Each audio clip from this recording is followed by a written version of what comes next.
হুম।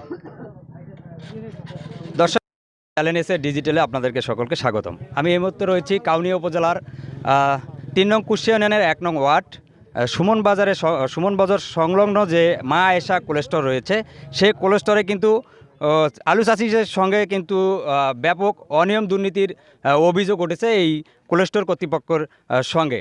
আমরা এখানে এসে যতটুকু জানতে পেরেছি যে কোল্ড স্টোরে সামনে যে সারিবদ্ধ যে গাড়ি রয়েছে, গাড়ির ড্রাইভারদের সঙ্গে কিন্তু হাতাহাতি এবং অগ্রিম যে টাকা নিয়েছিল যে কৃষকদের কাছ থেকে এই আলু রাখার কারণে রাখবে বলে, সে আলু চাষিদের কাছ থেকে কিন্তু আমরা যতটুকু জানতে পেরেছি যে তারা সকালবেলা এসেও কিন্তু এখন পর্যন্ত আলু তারা নির্ধারিত টাইমে কিন্তু কোল্ড স্টোরে ঢুকাইতে পারেনি।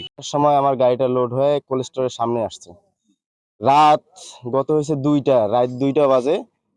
তখন আমার গাড়ি ঢুকবে, আমার গাড়ি সামনে, পিছনে সিরিয়ালে এক গাড়ি ছিল, ওই গাড়ি সামনে আসবে, ওই গাড়ি আমার ওই 2টা গাড়ি ওভারটেক করে সামনে এসে গাড়ি ঢুকাবে।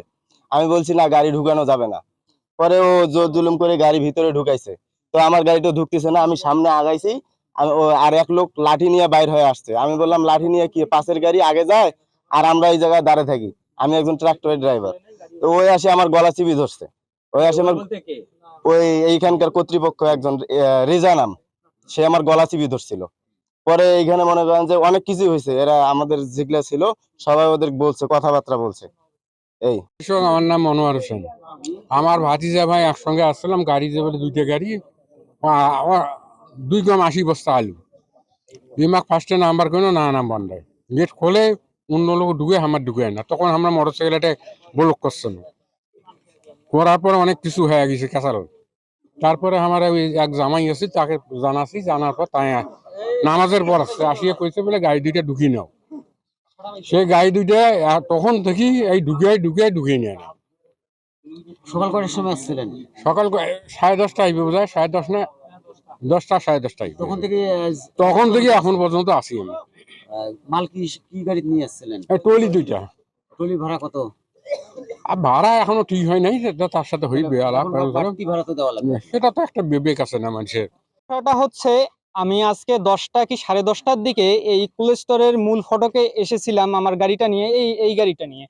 তো আমি হচ্ছে গত প্রায় 1 মাস আগে 22/2/2025 ইং তারিখে এই কোল্ড স্টোরে 100 বস্তা আলুর জন্য আমি অগ্রিম বুকিং করি, পার বস্তা 100 টাকা করে, 10,000 টাকা। তো এনারা বুকিং করার সময় আমাকে বলেছিল বা আশ্বাস দিয়েছিল, আপনার আলুটা যখন উঠাবেন আপনি যে কোনো সময় আমাদের স্টোরে এসে রাখতে পারবেন। এনারা একটা নির্ধারিত তারিখ দিয়েছিল, সেটা হচ্ছে 31/3/2025 তারিখের মধ্যে আলুটা হচ্ছে যেন স্টোরে নিয়ে আসি আমি। এরপরে যদি নিয়ে আসি তাহলে হচ্ছে এরা এটা আর আমার ভিতরে ঢুকতে দিবে না। তো আমি তারপরও শিওর হওয়ার জন্য গতকাল রাত্রে আমার বাবা সহ আসি আমি এখানে। আসার পর ম্যানেজার সাহেবকে যখন বলি যে আমরা কি আলুটা নিয়ে আসবো আগামীকাল, তো উনি বলল যে হ্যাঁ, আগামীকাল আপনারা নিয়ে আসেন, কোনো সমস্যা নাই, সকালের মধ্যেই নিয়ে আসেন। তো এটা শোনার পর আমরা আজকে একটা ট্রলিতে করে 100 জায়গায় আমরা প্রথমে 85 বস্তা আলু সকাল 10:30 বা 11টার দিকে নিয়ে আসি এখানে। তো আসার পর আমি ভিতরে গেলাম, দেখি ম্যানেজার সাহেব নাই। তো ওনাদের যারা ভিতরে কর্মচারী ছিল তাদেরকে জিজ্ঞাসা করলাম যে ভাই, আমার তো গাড়িটা আছে, আপনারা একটু ভিতরে ঢুকাই নেন। তো বলতেছে একটু অপেক্ষা করেন, নামাজের পর হয়তো নেব, একটু ভিড় আছে। তা আমি মনে করলাম যে আচ্ছা ঠিক আছে। নামাজ চলে গেল, তারপরে আমি আবারও গেলাম ভিতরে। তখন বলতেছে যে আপনি ম্যানেজারকে বলেন, আমরা তো টাকা নেই নাই। ম্যানেজারকে বলেন, আমরা ভাই কর্মচারী, আমরা আমাদের যা বলবে আমরা তাই করব।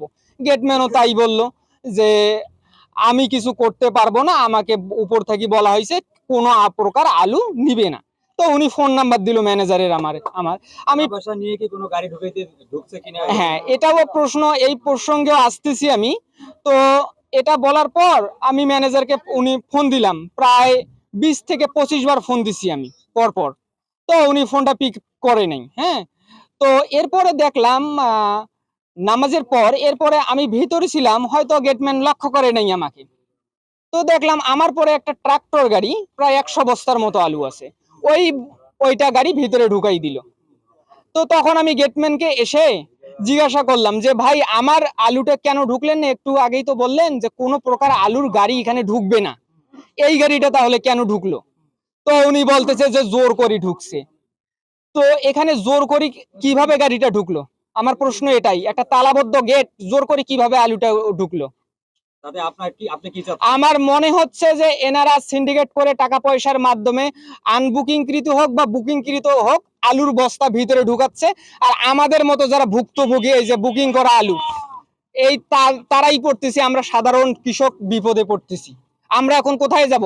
আমরা তো আশ্বাস নিয়েছিলাম যে আমরা বুকিং করছি, টাকা দিয়ে রাখছি 10,000, 100 বস্তা ওখানে ঢুকাইতে পারবো, এই আশা নিয়েই তো ছিলাম। কিন্তু এখানে এসে যে 10টা থেকে বা 11টা থেকে আমার এই পর্যন্ত এখনো আমি আছি, আলুটা ঢুকতেছে না। এখনো বলতেছে ঢুকবে কি ঢুকবে না তার কোনো এরা নিশ্চয়তা দিচ্ছে না, কারণ ম্যানেজার আসে নাই। এখন আমি যে গাড়িটাতে নিয়ে যাচ্ছি, এই গাড়িটার ড্যামেজ কে দিবে? এই গাড়িটার যে কর্মচারী, যে লেবার চারজন ছিল, তারা তো আমার পিছনেই তো চলে গেল, অন্য কোথাও তো ভাড়া মারতে পাইলো না। এই ড্যামেজটা তো আমাকেই তাদেরকে পোষাই দিতে হবে। ভাড়া আমার ছিল 6,000 বা 5,000 টাকা, সেখানে তো এখন আমাকে 10,000 টাকা দিতে হবে। এই টাকাটা ঘাটতিটা কে দিবে? এমনিতে তো নাই আলুর দাম। এই যে আমরা চতুর্দিক থেকে কৃষকরা, সাধারণ কৃষকরা বিপদে, এটা কি ঊর্ধ্বতন কর্তৃপক্ষ দৃষ্টিতে আসে না? কেন এই ওই অনিয়মটা কেন?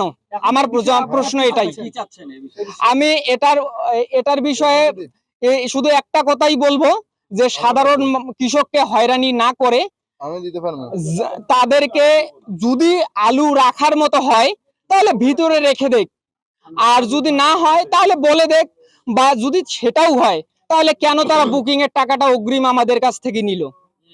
আমি এইটা কৈফত কর্তৃপক্ষের কাছে চাই, শুধু এটাই কৈফত, আর আমার অন্য কিছু নাই। এই ছিল আমার কাছে সর্বশেষ মা কোল্ড স্টোর থেকে।